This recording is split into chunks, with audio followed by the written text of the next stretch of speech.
Are you there? Hi, it's Sam Heifel from Entertainment Weekly. I am here at New York Comic Con with the cast of Shadowhunters. Like a lot of the cast. You guys really came out in full. I like it. Of course, that's what we do. Appreciate it. We always roll, which is what's We're afraid to go anywhere alone at this point.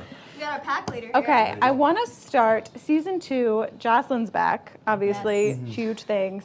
I imagine will affect everything, but especially I'm interested for Clary and Luke, kind of, if you guys can speak to how her return maybe affects your characters a bit.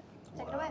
Wow, I mean, my heart is affected by Jocelyn's return, and all I can say is that you see some serious just intimacy and love between the two of them. That's what people want. Yeah, it's true. Steamy. Ones of love. Okay.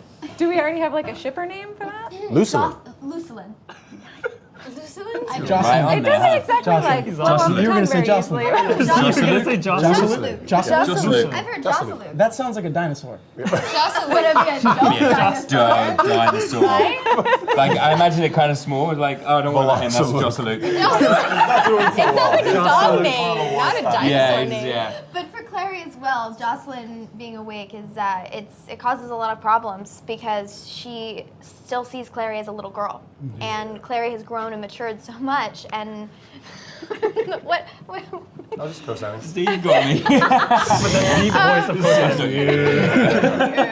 But in all seriousness, their relationship is very tempestuous because she wants nothing more than for her mother to see her as a shadow hunter and see her as more of an adult. But getting that to happen is a bit challenging. You've been around for like 2 weeks.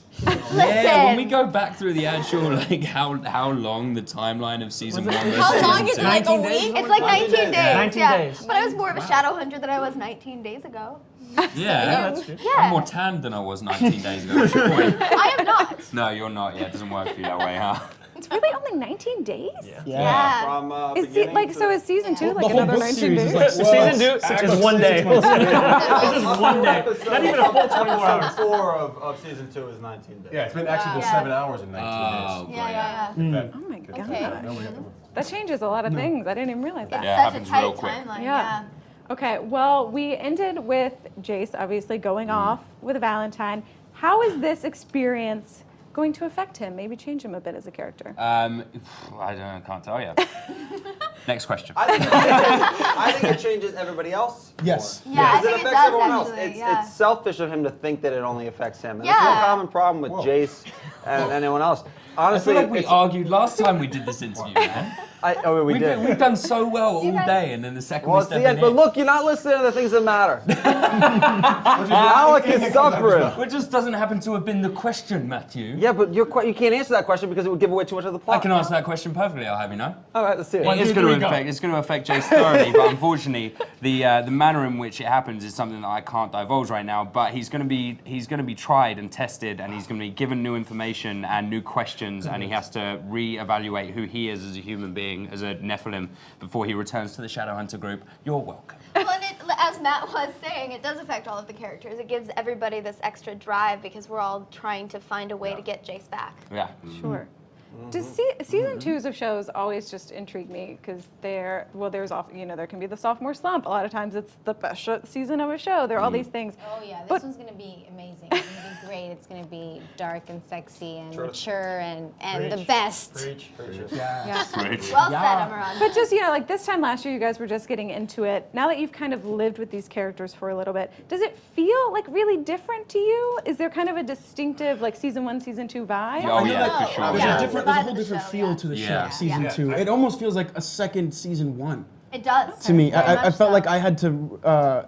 I made this analogy before. It was like I wore a pair of shoes for a whole year and then didn't wear them for 6 months and put them back on again. I think more like a prologue. Like season 1 was a prologue, and now we're Yeah. actually. That's a good way to I put kind it. of thought Yeah. season I 1 like was my idea better. Good job, buddy. Well, season 1's kind of like college, and then season 2 is like real world. No, go back to my. No, it's exactly right what Matt's been saying because we set up all the characters, we set up all the relationships, we introduce people to the world, and now we get to mess with these characters a little bit. We get to force them into situations that they wouldn't have been in before that makes them make difficult choices. It's also we're good and in the story now. Like Right. we're really doing things as opposed to like kind of a lot of dialogue being like, oh, and then this happens with these people because you don't know and nobody else knows, and like a lot of expositional, Like this year, it's like missions. We're doing our thing. We've got objectives, and we have to achieve those. And we get to go into each individual as they try to achieve these objectives. Exactly. Each individual shows. Yeah, And that's a way of changes. putting it, You know. Yeah. Okay. Is Simon kind of like getting a grip on things? I feel like he's Getting a grip. Yeah, he in a sense he is. He's kind of starting to understand a little bit more of the shadow world. He's still extremely new, so he doesn't really know what to do with a lot of the information he gets. He's still very much trying to figure it out, but he's starting to learn how to be a vampire. He's starting to make those first vampire mistakes and getting past them and growing. So there's a lot of that. Yeah. They say that most habits are formed after 21 days. So he's only on day 19. Two more days and he'll master. 2 more days. He's gonna be perfect vampire from there on out. So by season 3, he'll be at 21 Oh, days. by episode 7, I think, if we keep doing it this way, episode 7, you're all good. You're set. Yeah. Which I think is not true at all. There's so much for him to figure out. By 2021. But Yeah, what's let's great hope about so, it right? too is that Clary going into the shadow world pulled Simon and Clary apart for a little while, but now that they're both firmly cemented in that world, it's bringing them closer together And again. then Simon has a role where he feels as though that he's getting more strength, and he could take over the role of the protector, which we saw Jace kind of. 100%. Yeah, I think he's more. I almost think you see yourself as more of an asset to the world now. Yeah, I kind of start to. Yeah, that was a Become a really good way of liaison. putting it. I Yeah. can't say it. Although Sorry. he becomes a liaison between the guys vampires and very the Shadowhunters successfully and the turned this werewolves. What do you into a have real to interview. It's really incredible. Yeah. It's true. As opposed to a free-for-all, which is how it started. This argument, we just want to. Let's turn it back to being a free-for-all. Let's all just yell over each other. Freeform. Great. Yeah, freeform. Way to work that in. Freeform. All right, well, thank you guys so much for stopping by. Oh, we can't end it like that. Let's do something else. Yeah. We haven't even hit our stride yet. You did. It was